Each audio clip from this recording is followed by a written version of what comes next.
Salut, j'espère que tu vas bien. On se retrouve comme toutes les semaines pour une nouvelle vidéo des Frases en tu vida.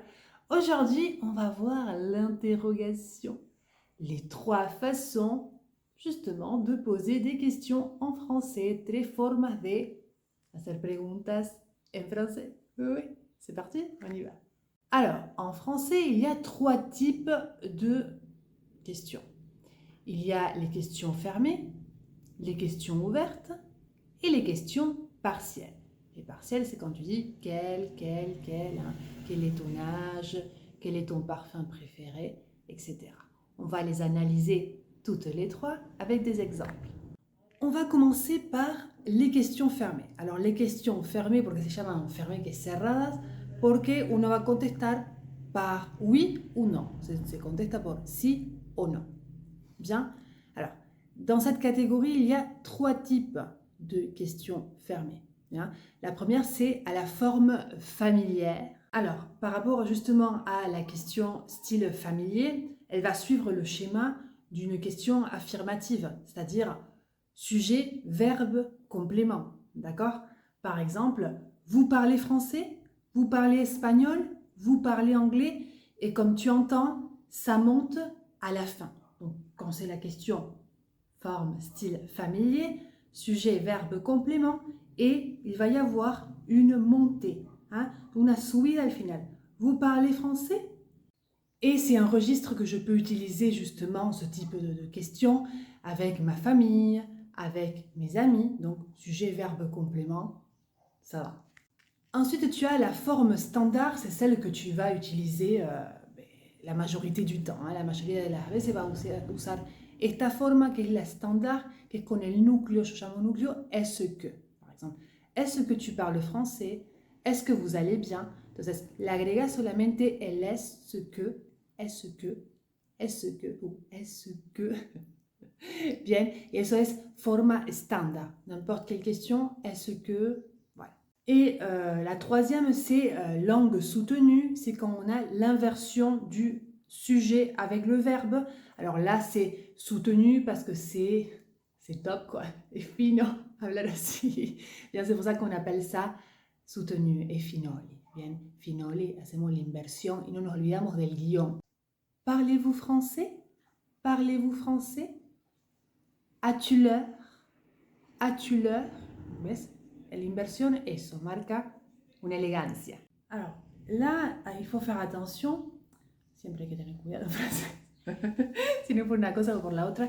Mais quand on a un verbe qui commence par une voyelle et un sujet qui commence par une voyelle, on doit ajouter un T. Ce sont pour des raisons phonétiques. Par exemple, parle-t-il français?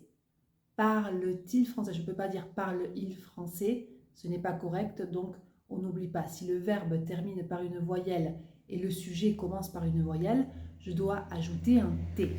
Et comme je vous l'ai dit, par rapport à la réponse à ce type de question, à la question fermée, ça va être une réponse fermée, c'est-à-dire je vais dire oui, je parle français, non, je ne parle pas français. Jusqu'à là, pas de problème, ningún problème.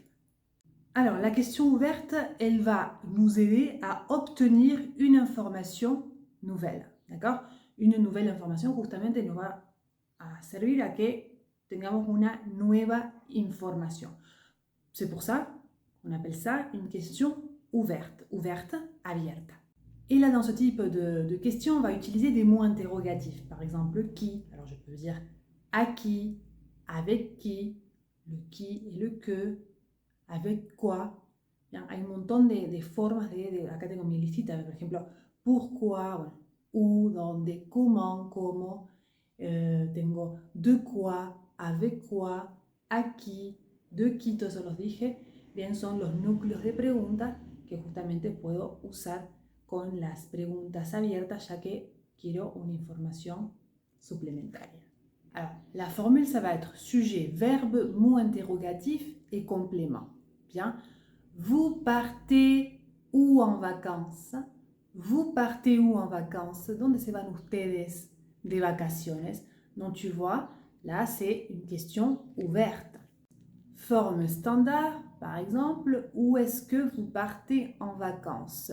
Où, mot interrogatif, ou est-ce que vous, sujeto, partez en vacances? Donc là, je vais ajouter le est-ce que parce qu'on a dit que c'est une forme standard. Où partez-vous en vacances? Là, on a la forme soutenue, que j'ai expliqué tout à l'heure. La forme soutenue, c'est quoi? C'est l'inversion du sujet avec le verbe. Hein? C'est plus formel, hein, et fino.